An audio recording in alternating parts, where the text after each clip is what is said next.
Hi guys, and welcome to episode 25 of On the DL. You have Dakota and Lan joining you today. And today we want to talk about results and why you're not getting any.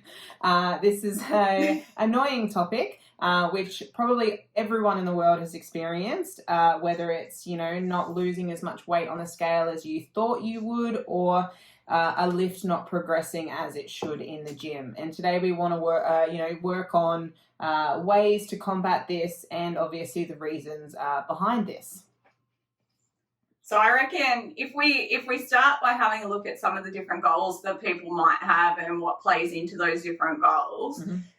Let's say, for instance, we'll just use powerlifting as an option because we're both fairly familiar with powerlifting. So if you're a powerlifter and you've been in it for, let's say you've been in it for a few years now and you're finding that you're just not able to progress your bench press, what sorts of things might we consider looking into if someone's got a lift that's lagging? I mean, there's definitely a few different angles you can kind of go. Like, I guess, we'll cover nutrition shortly, but nutrition can obviously affect that in a large way. If are you coming into a competition in a deficit? Where are you with your nutrition? If your nutrition is on point, then you obviously know that's not going to affect the bench press. But it could be bench press. In terms of the frequency in the program, are you doing enough work? Are you pushing yourself in the gym? Are you pushing your accessories hard enough? Are you doing the right accessories? Where are your weaknesses within the bench press, and are you actually working towards them? And then it comes down to recovery as well. Are you sleeping enough? Are you looking after yourself? Have you done 2 comps back to back with a 10 weeks between? Turn around. There's so many variables that could be royally screwing you up. It's so true. Let's go back for a second to not putting in the work, because I think this is one that doesn't get discussed very often because people all think they're putting in the work, right? So a lot of people will talk about recovery, a lot of people will talk about nutrition, and they'll say, I'm doing everything right, but I'm still not getting results. If you're doing everything right and you're still not getting results, then there's still one variable left to look at, right? Yeah. Are you actually pushing yourself? Now, I can say clear cut for me, the last few years, I have not pushed hard in the gym. And this, because I don't have a set goal, because I'm not chasing anything specific, that's not that big of a deal. But I see other people turning up to the gym and working no harder than me and expecting to get this really big payoff. So talk us through how hard do we need to be pushing to see progress, and how often I think a lot of people will push hard for a certain period and then they'll lose it, and then they'll push hard for a certain period, then they'll lose it. How important is it to be consistent? Yeah. It's funny. Every time I'm a week out from a powerlifting competition, and I always dream about the assistance work that I didn't do, or the few reps that I decided not to do, or a set that I was like, I'm just going to finish it now. So I think there's, nobody's perfect, but in terms of consistency, like you just want to, you don't actually have to push that hard, but it also depends on where you're at in your powerlifting journey.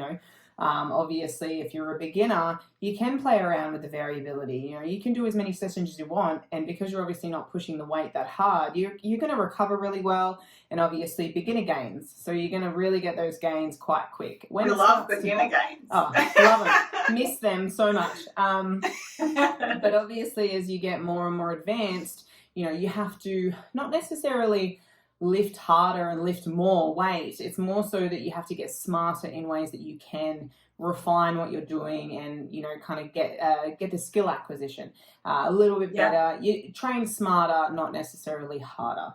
But if you don't have to push everything to failure, you just have to be consistent. You have to have a program that you trust and that you wholeheartedly believe will help you on your way, and then you need to do it for 12 weeks. And then if you're not getting that progress within that time, then you go, okay, did I do everything in the program? If I did, then I need to reassess my goal, and is this program actually helping me personally to that goal? Yeah. Yeah, that's it. And then it shifts a little bit, doesn't it, when we're talking about hypertrophy. So hypertrophy, really, it's about progressive overload at its core, right? Yeah. So whether you're overloading through increasing time under tension, increasing weight, it's still consistently about hypertrophy is a little easier than a powerlifting prep. You know, everything has to be a 9. You know. Yeah. That's it. And I think that's something people don't understand about bodybuilding anymore, because it's gotten such a push towards mind-muscle connection, which is vitally important. I'm not saying it's not, but mind-muscle connection without pushing yourself close to failure is still not going to get you the gains. Like, you're not, just because you feel your quad working doesn't mean that it's growing. You know? So, in terms of hypertrophy, what sorts of things do you see people doing that maybe inhibit that a little bit? So back when I was a trainer, a very, very long time ago, I used to always see people just trying to do too much in a session. And because they're trying to do too much in a session, by the time they get to their 3rd or 4th exercise, they're already half cooked. It's like doing 20 exercises for your biceps. Like, why? Who can think of 20 exercises for your biceps? I got one, just a bicep curl. Definitely doing too much is definitely a detriment. Like, do you really I mean, that's where a coach comes into it, you know. They write you a program based on exactly what you need. Whereas if you're doing it yourself, you think more is more, but really it's like you're just wasting your time. Like, that's it. And obviously if you're under recovered and you're doing too much, then the burnout is going to hit you a lot faster. But another one I see is changing the exercises too quick. Like, so every 4 weeks you get a fresh new program, and it's like, you don't need that. Like, you don't need it that quick. Even in hypertrophy, you don't. Like, how hard have you really pushed those exercises? It's also difficult to see progress if you're changing that often, right? Like, so after 4 weeks, you might have put 10 kilos on your squat, great, but you could have potentially put 20 or 30 kilos on that squat had you actually taken it all the way through, because skill acquisition is still a part of bodybuilding, right? Like, even though it's probably more fundamental in powerlifting and it has the ability to make bigger differences in powerlifting, it's still a big part of hypertrophy, and skill acquisition takes time.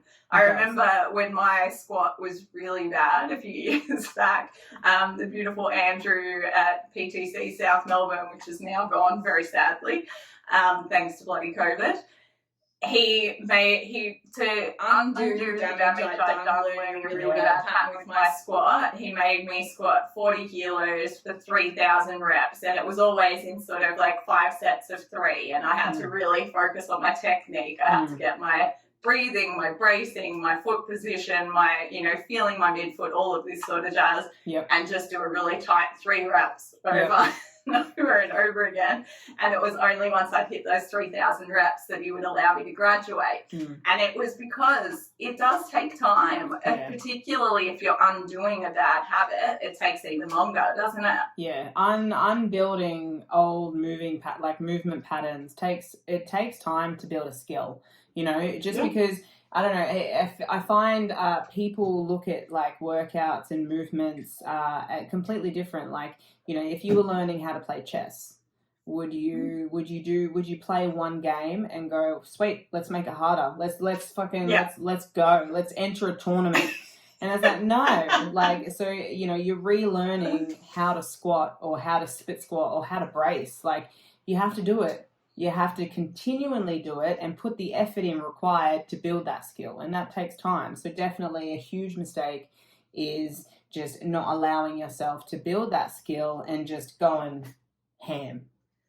I think, a lot of the physios we know refer to it as earning the weight, you've got to actually earn those weight plates. Let's start with the bar, get it right, and then work our way up. Yeah. So with programming and coaching and all of that sort of jazz, we still often run into the issue of people overtraining, because whatever you've written down, they'll do that, but then they often still go and do more on top of that.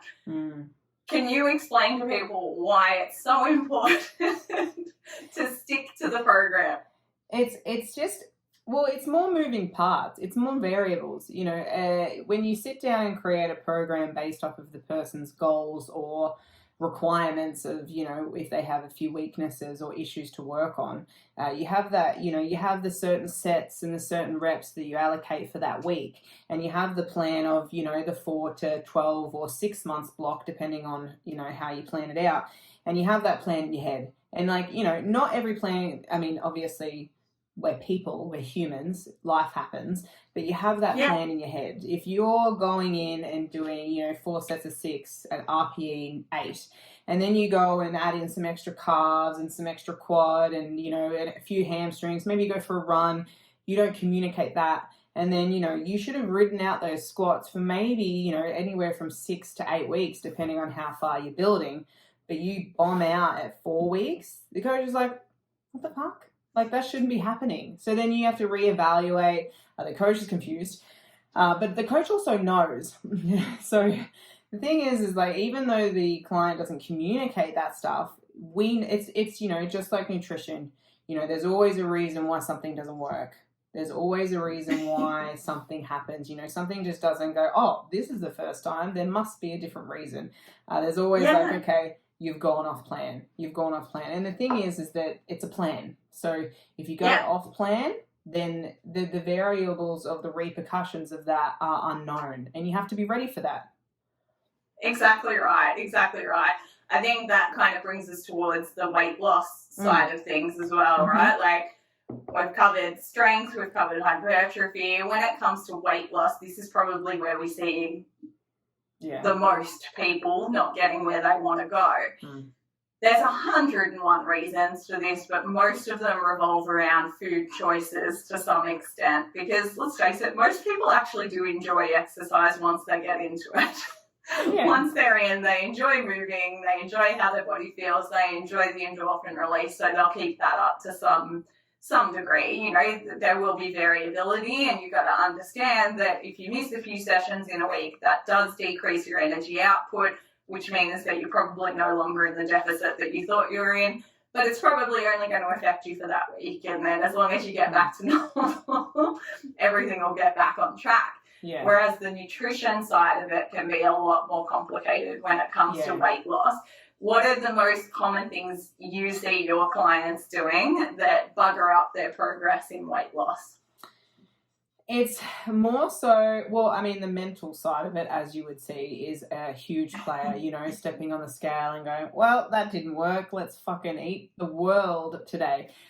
Just those instant emotional reactions, or, thinking that 4 out of 7 days is good enough. Or,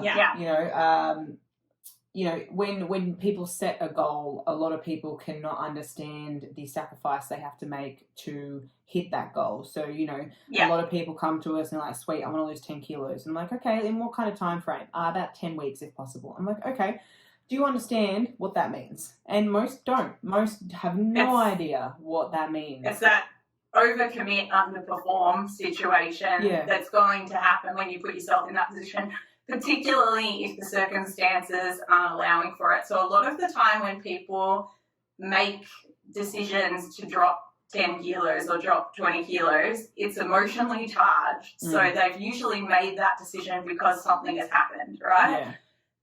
They got really uncomfortable in themselves. Someone made a comment. Something happened in their life to drive them to make that decision. And that 10 kilo goal or that number gets really set in their mind regardless of all of the other aspects. So instead of focusing on their health, focusing on their performance, focusing on their movement, all of these sorts of things, they get so fixated on that one number that you're right.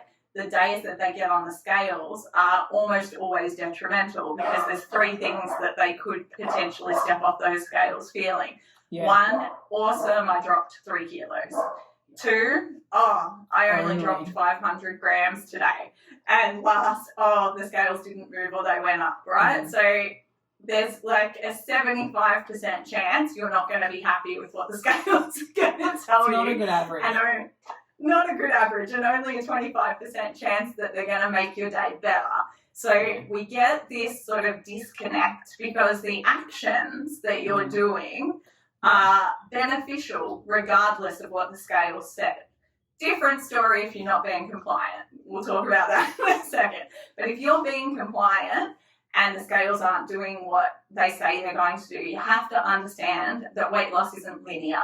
You're going to have times where it's going to plateau. You're going to have times where it peaks, times where it troughs. It's going to be affected by what else is going on in your life at the time, whether your period's due, whether you haven't had enough water. All of these things are going to affect your weight loss.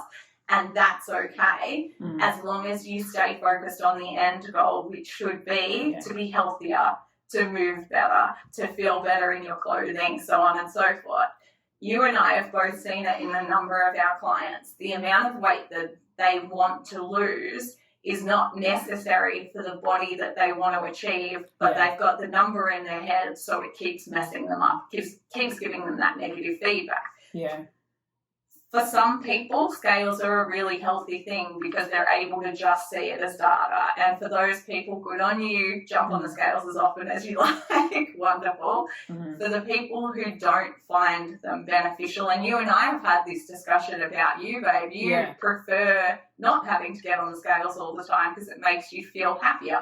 One less stress in your life, right? Yeah. 100%. And now when you do get on the scales, you don't have a panic about it because it's not a big deal. It doesn't tell you if you're feeling better. It doesn't tell you if you're performing better.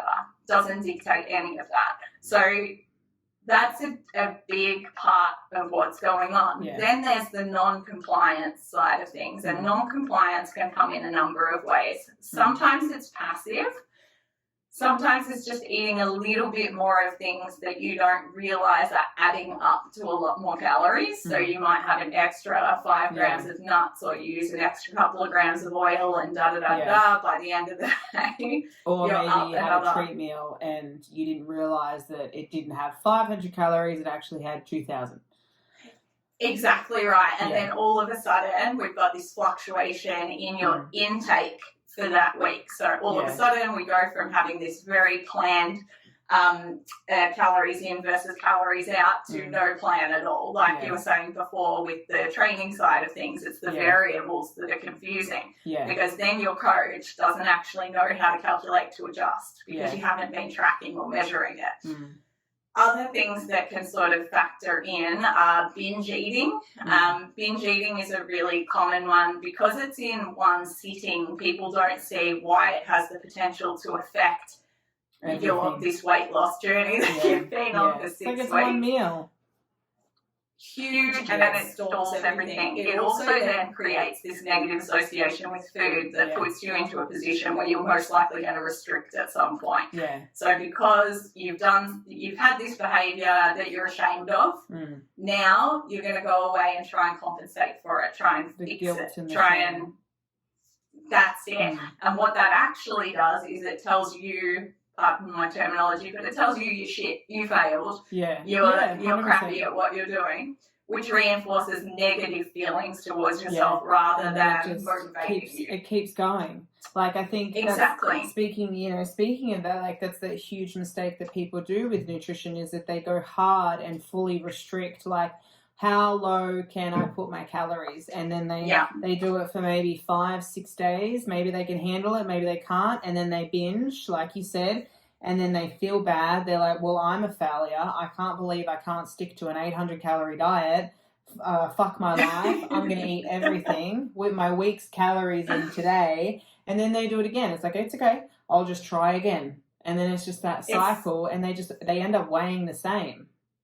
And then psychologically, they have this really negative relationship with both their food and their body because they believe that it's the food that they're putting in their body not the calories that are having that effect, right? Yeah. If you look at it from a purely caloric perspective, if you kind of go, all right, calories in, calories out, even if you don't eat particularly well, you will still get some results. Not that I'm encouraging that, but you will get some results because energy in versus energy out is a big part of the equation. Yeah.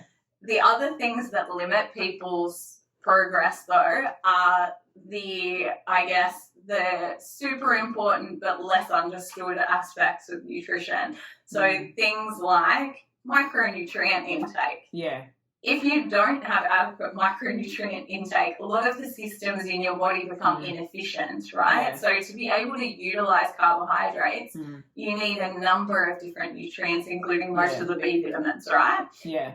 If you're not getting in adequate amounts of these things, all of these systems will become inefficient, which means that even on the same calories, you're not going to be getting the same results. Yeah. And people want to forget about that because people love this concept.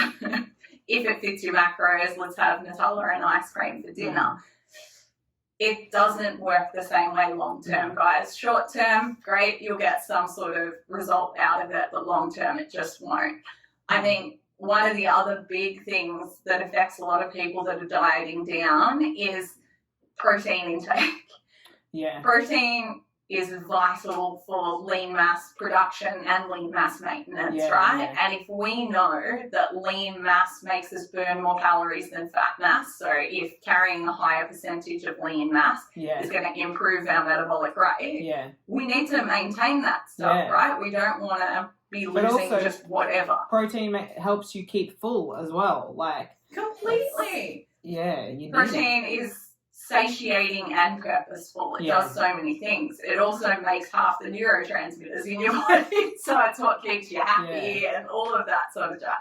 So when people are dieting down, they'll take away anything that's high in calories because they have this association with, I want to take away anything that's high in calories. So out goes the salmon, out goes the beef, out goes all of these things, and they start replacing it with all of these really low calorie options. Chicken and rice. Which is fine, but how much of that can you eat before you get really sick of it? Yeah, exactly right.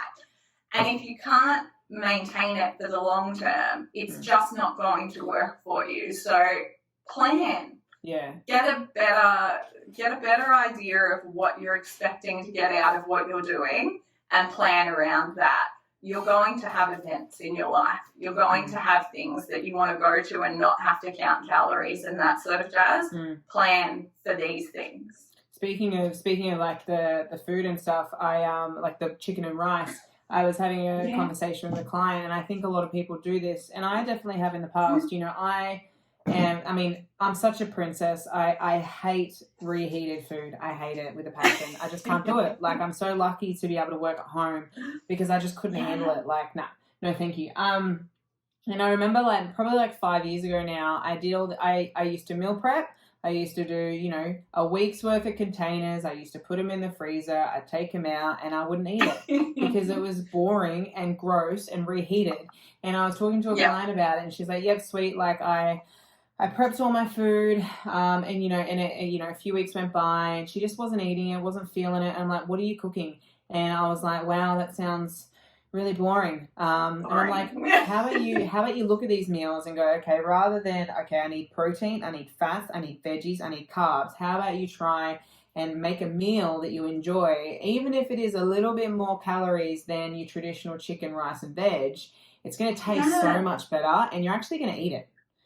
And volume eating isn't everything, right? No. So people think volume eating is going to keep them feeling fuller. No. But we also get responses from our brain when things have a strong taste, right? Mm. So there's heaps of studies out there that show that eating bland food, you will want to eat more, whereas eating flavoursome food, you'll get satiated quicker. Yep. So it's not as simple as volume. No. Yep, great if you can do both. If you can do a little bit of volume food with lots of flavour, you definitely. It's when I was cutting for Wildcats. I remember I terrible time. I was having chicken and that cauliflower and broccoli rice. So I was having that. Yep, I was having 300 grams of that, and your poor belly. My stomach was cooked. Like I got so bloated, and I was like, yeah, it's all right, I'm bloated. It'll stop me from being hungry. And I was still hungry. Like I was having 300 grams of veggies with a little bit of rice, and I was still hungry. I was like, I'm having so much volume, but and I was still hungry. Definitely, I've been through that. Volume is great as long as you like how it tastes. It's like this part of the puzzle, right? The rest of it has to play in too, and that's it. Like, I don't know, it's hard to watch people doing that sort of jazz when you know how unnecessary it is. Yeah. You can understand why people do it though, because it's so simple. Like, you can understand why people would want to just chuck a ton of chicken on a pan, cook it up and divvy it out, and then put frozen veg in with it. Yeah. But again, if you can't do it for the next 5 years, don't do it now. Like, it's not going to get you there. I think I used to be in that, I used to be in the headspace of, and it's a mistake that a lot of people do still, you create, the low calorie plan, you do lots of volume, it doesn't matter how it tastes, and you just fill it up. You try and spread the calories out as much as you can. But, I've obviously grown in that time, and now I think that, if you can't handle being hungry, then get out of the deficit. It's as simple as that. That's right. Not every time is a good time to be in a deficit, and COVID has actually been a really good example 100%. Of that. For a lot of people, when you're, to quote Magdalena, when your window of tolerance is this big, you really don't want to be in a big deficit because you are not going to handle it well. So understanding your limitations is not weakness, and people do associate that with weakness. Not being able to stick to a diet is usually multifaceted. It's not just you're not calories. Just weak, or you're not just hungry. There's always a reason. And sometimes when you do a diet, you're switched on, you're focused, you're 100%. You're like, this is easy. How did I ever have an issue with this before? And then other times you'll go and you're like, you know what? I don't actually want to do this. And when you try and force it on yourself, it's not worth it. It's not worth it. No, it's really not. So I think all in all, there are some very clear things that we're saying will limit your progress. Yeah. Overtraining, undertraining, not taking enough rest, not actually pushing at the gym are all going to affect your training significantly. Nutrition, boredom, cutting when you don't need to be cutting, staying in deficits for too long, not really having fun with your food and exploring the enjoyment side of it, not being aware of the things that you're doing off plan, or not talking to your coach about that you're doing off plan that aren't going to be helpful in these situations. These are all aspects that are going to be limiting your results that might not be in your face. You might not be noticing that you're doing these things every day. But now that we've had a chance to air them and talk them out, you might start noticing them in just little behaviours that you have day to day. So hopefully we've been able to help you people open your eyes, isolate. Hopefully. And see what they're missing. And if you're struggling, and what we have listed, you're obviously ticking those boxes, definitely leave a comment below, and we'll see if we can help you out in that retrospect. But if Absolutely. Comment below, subscribe, share the hell out of this episode, and thank you for watching, and we'll see you next week.